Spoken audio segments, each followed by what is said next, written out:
Сколько я их растил, выращивал. Я на 2 работах работал. Тянулся. А теперь я не нужен стал.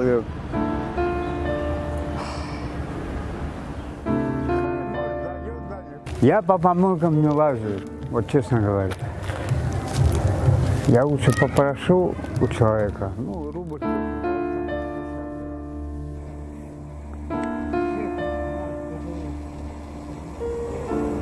Уехали, что ли? Они все в России.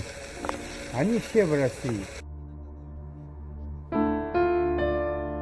Молодые, здоровые ребята. Ну идите работайте, есть же работа, есть.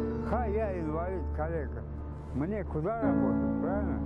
Мне приходится побираться, ёпта.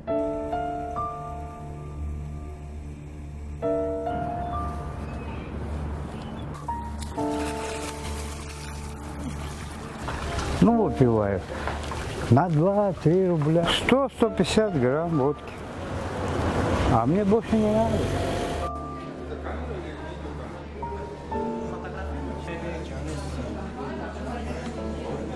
Где-то 85% наших посетителей – это наше русскоязычное население, которое в свое время делали огромный вклад в развитие Таджикистана.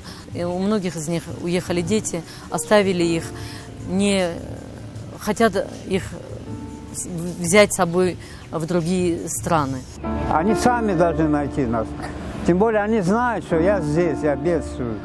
Ну, помощь какую-то. Ну, от детей хотя бы какая-то ласка должна быть.